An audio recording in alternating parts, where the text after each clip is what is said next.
मौर्य साम्राज्य है बहुत बड़ा। इसको हम 2 पार्ट में कर लेंगे, या नहीं तो 1 पार्ट में कर देंगे, देखते हैं। ठीक है, तो मौर्य साम्राज्य, मौर्य वंश के संस्थापक चंद्रगुप्त मौर्य था। इनका जन्म 345 ईसा पूर्व में हुआ था। जस्टिन ने चंद्रगुप्त मौर्य को सेंड्रोकोटस कहा। इसकी पहचान विलियम जोन्स ने चंद्रगुप्त मौर्य से कराई। विशाखदत्त कृत मुद्रा राक्षस में चंद्रगुप्त मौर्य के लिए ब्रिशल यानी कि आयास निम्न कुल में उत्पन्न शब्द का प्रयोग किया गया।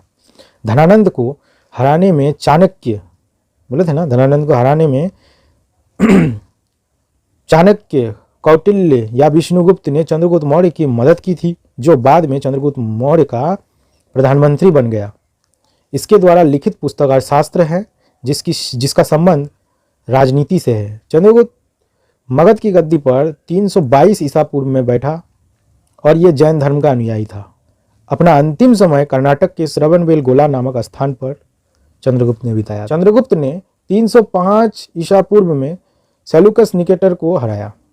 सेल्यूकस निकेटर ने अपनी पुत्री कार्नेलिया की शादी चंद्रगुप्त मौर्य के साथ करा दी और युद्ध की संधि शर्तों के अनुसार 4 प्रांत काबुल, कंधार, हेरात और मकरान चंद्रगुप्त को दे दिया। चंद्रगुप्त मौर्य ने जैनी गुरु भद्रबाहु से जैन धर्म की दीक्षा ली थी। मेगास्थनीज सेल्यूकस निकेटर का राजदूत था, जो चंद्रगुप्त के दरबार में रहता था। मेगास्थनीज द्वारा लिखी गई पुस्तक इंडिका है। मेगास्थनीज के अनुसार सम्राट का जनता के सामने आने के अवसरों पर शोभा यात्रा के रूप में जश्न मनाया जाता था। इन्हें एक सोने के पालकी में ले जाया जाता था। इसके अंगरक्षक सोने और चांदी के अलंकृत हाथियों पर सवार रहते थे। कुछ अंगरक्षक पैरों को लेकर चलते हैं।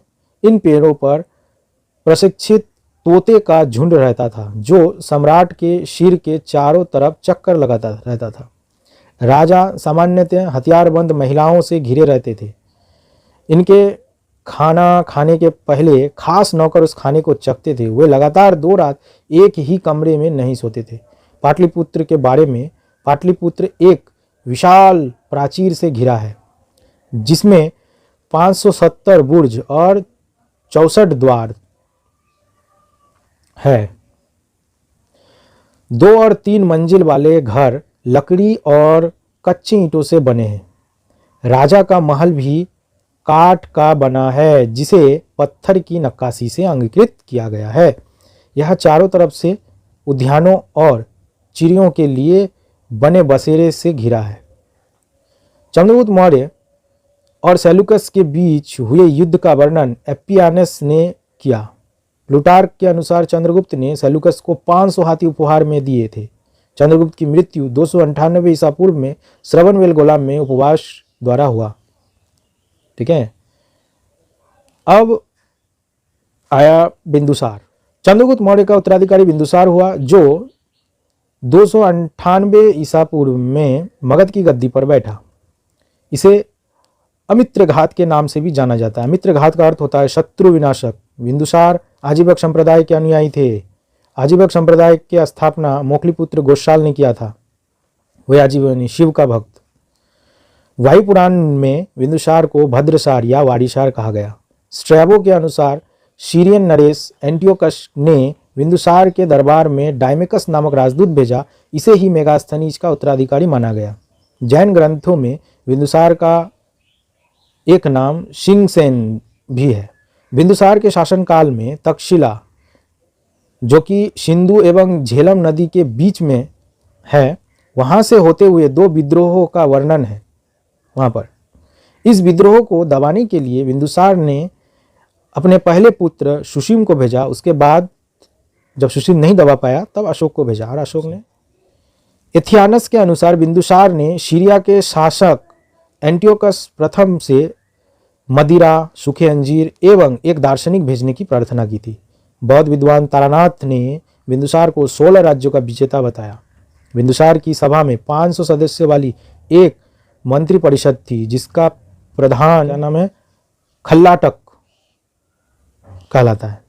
ठीक है, एक चीज़ है जो मैंने जो बताया कि एथिनियस के अनुसार जो बिंदुसार ने सीरिया के शासक एंटियोकस प्रथम से जो मदिरा, सूखा अंजीर और दार्शनिक भेजने को का जो प्रार्थना किया था, उसमें उसने जो है ना दार्शनिक को छोड़कर बाकी मदिरा और सूखे अंजीर को भेजा था, बाकी दार्शनिक नहीं भेजा था। ठीक है, अब बिंदुसार का जो उत्तराधिकारी होगा ये अशोक होगा। ठीक है, अशोक चैप्टर बड़ा चैप्टर है, क्योंकि अशोक का जो जीवन है बहुत ही रोमांचक और रोचक कार्य है। उन्होंने अपने समय में एक आक्रमणकारी का भी भूमिका निभाया, फिर बाद में वे अच्छे बन गए, उन्होंने बहुत सी शिलालेख लिखी। ठीक है, तो उस सबको देखेंगे कौन कौन से शिलालेख में क्या लिखा, करीब 14 शिलालेख हैं, 7 कुछ और लेख लिखा था और कुछ है। तो इन सब के बारे में हम लोग अशोक में देखेंगे। अशोक चैप्टर 1 दिन में ख़त्म कर देंगे।